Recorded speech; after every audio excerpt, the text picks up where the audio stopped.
کرتے تھے، بغداد شریف سے نکلے، اب چلتے چلتے چاہے وہ رات پر چلے، صبح کو رکے، دھوپ اوپر ہوئی، ایک گرجا تھا، اس گرجا کے سائے میں سب لوگوں نے اپنے اپنے بستر ڈال دیے اور سب لوگ تھکے تھے، لیٹ گئے۔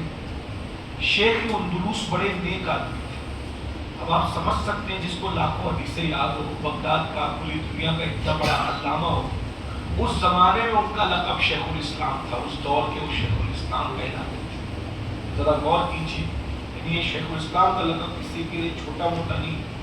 غریب نواز کو ان کے دور میں شیخ الاسلام کا لقب دیا گیا، بابا فرید کو ان کے دور میں شیخ الاسلام کا لقب دیا گیا، محبوب الہی کو ان کے دور میں شیخ الاسلام کا، یہ بہت بڑا منصب تھا۔ تو بہت نیک آدمی، تہجد جس کی کبھی نہیں چھوٹی، لاکھوں حدیثوں کا عالم۔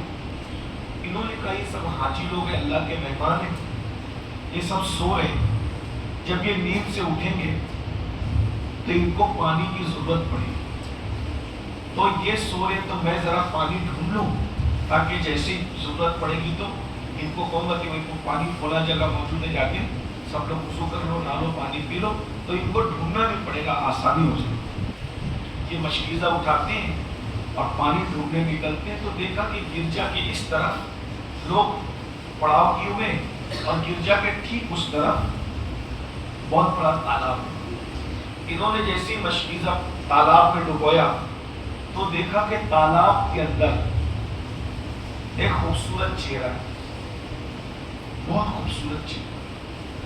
تو تالاب میں جب انہوں نے خوبصورت چہرہ دیکھا تو عکس نظر آیا، تو انہوں نے پیچھے مڑ کے دیکھا تو گرجا کی چھت پر ایک خوبصورت لڑکی کھڑی ہے۔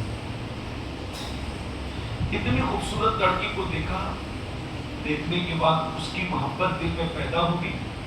وہ چونکہ نیک آدمی تھے تو برائی اور بدکاری کرنے کی وجہ انہوں نے سیدھا اس کو نکاح کا پیغام دیا، کہا کہ کیا تو میرے ساتھ نکاح کرے گی؟ وہ لڑکی گرجا کے راہب کی بیٹی تھی، اس نے کہا کہ یہ فیصلہ تو میرے ابا کریں گے، آپ ان سے بات کریں، آپ ان سے بات کریں۔ تو یہ پانی وانی چھوڑ کر گرجا کے دروازے پہ دستک، اتنے ٹائم میں وہ لڑکی چھت سے نیچے چلی گئی، گرجا میں داخل ہو گئی، دروازے پہ دستک ہوئی تو راہب نے پوچھا کون؟ تو کہا کہ میں بغداد کا سب سے بڑا عالم شیخ اندلس ہوں۔ تو اچھا دروازہ کھولا، بھئی آپ جیسے اتنے بڑے علامہ، اتنے بڑے بزرگ میرے دروازے پہ کیوں؟